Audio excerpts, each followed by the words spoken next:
अस्सलाम वालेकुम दोस्तों। दोस्तों वक़्ती तौर पर थम जाने वाला ये तूफ़ान, तहरीक-ए-लब्बैक का धरना, खबरों से हट जाना, ये सब वक़्ती तौर पर लग रहा है। कहते हैं ना कि किसी भी तूफ़ान से पहले एक ख़ामोशी का समा होता है, तो ये थोड़ी-सी जो ख़ामोशी हुई है, इसके पीछे क्या तूफ़ान छुपे हैं, ये तो आने वाला वक़्त बताएगा। कुछ किरदार ऐसे थे इस दौरान जिन्होंने पंजाबी च कहंदे ने बलदी ते अग पाने वाली गल जिहड़ी है ना, जल्दी पर तेल डालने वाला जो है ना वो काम किया था। फवाद चौधरी, शेर रशीद साहब की जो धमकियाँ थी और फिर जो ऐसे बयानात थे जो बिल्कुल किसी भी मुहज़्ज़ब कौम के वज़ीरों को तो बिल्कुल नहीं देते कि आप अपने शहरियों पर ये इल्ज़ाम लगाएँ क्योंकि वो प्रोटेस्ट कर रहे हैं आपके किसी भी इश्यू के खिलाफ कि उनको गैर मुल्की फंडिंग स्पेशल इंडिया से फंडिंग हो रही है। अ, उसके अलावा दहशतगर्दी के और उसके अलावा कालेदम करार दिए गए हैं, हमेशा के लिए ख़त्म कर दिए गए हैं। ये कैसे हो सकता है कि मौजूदा हुकूमत के सरबराह इमरान खान साहब की बगैर मर्जी के ये बयानात दिए जा रहे हैं और उनको पता ना हो।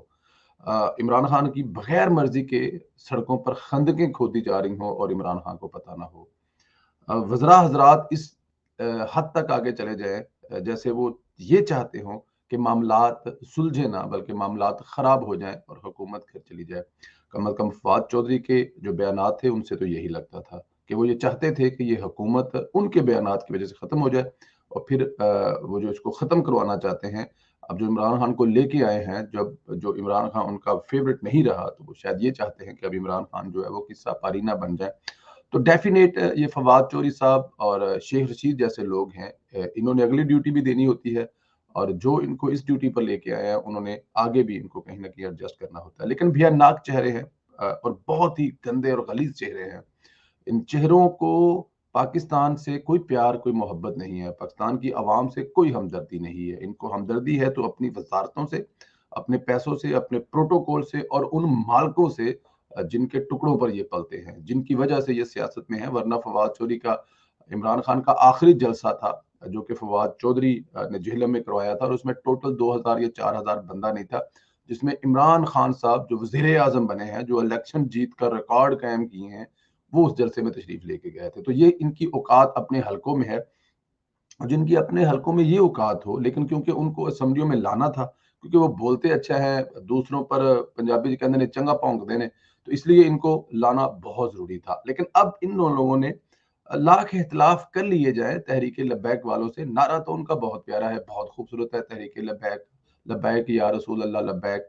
जब आप उनको लेके आए थे, तो ये नारा आपकी आँखों को ठंडक देता था, दिल को सुकून देता था, दिमाग को रोशन करता था। लेकिन जब अब आप अभी भी आप ही उनको लेके आए हैं। ये भी एक बहुत बड़ा एक एक एक बहुत बड़ी फ़िल्म है जो चल रही है। अभी भी सब कुछ वही हो रहा है जो पहले होता था।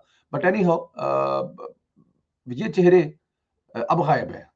जो दिन में 5-5 मर्तबा आकर प्रेस कॉन्फ्रेंसें करते थे, धमकियाँ लगाते थे, ट्वीट करते थे, अब गायब हैं।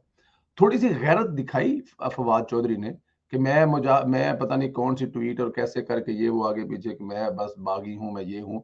बागी किस बात के हो भाई तुम? मालिक का एक फ़ोन आएगा, तुम्हारी बागियाना, शागियाना सोच जो है वो सारी उस ट्वीट से वापस निकल कर तुम्हारे दिमाग में और तुम फिर हाथ में किताब पकड़ कर तैयार हो जाओगे अगली जो तुम्हें जॉब मिलेगी।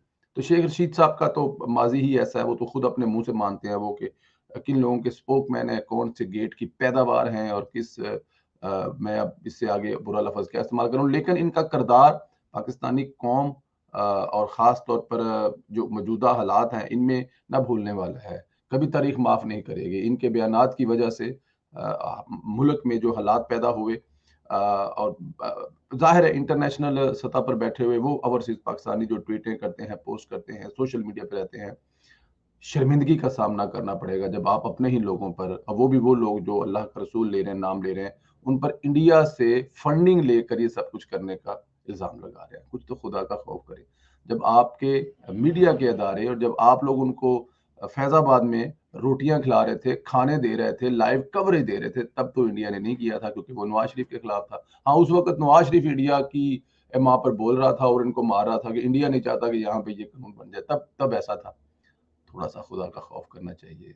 ये नौकरियाँ आनी-जानी चीज़ हैं, अल्लाह ताला की ज़ात के हुज़ूर भी पेश होना है। آپ نے اپنے اپنے ایک ایک کیے کا وہاں پہ بھگتنا ہے، اور اس کا بھگتے بغیر آپ نہیں رہ سکتے۔ ویسے تو آپ دنیا میں عبرت کا نشان بنیں گے۔ آج کل شیخ رشید اور فواد چوہدری نظر کہیں نہیں آ رہے، لگتا ہے شرمندگی ویسے کسی نظر نہیں آ رہے سے، اور آئیں گے بھی کیسے؟ خیر، جو انہوں نے کہا، جو انہوں نے کرا، لیکن خیر، وزیر اعظم صاحب قوم سے خطاب کریں گے، دیکھیں گے اب کون سی بونگیاں مارتے ہیں، لیکن یہ دونوں تو اب نظر نہیں آ رہے، اور ہو سکتا ہے ہمیشہ کے لیے نظر نہ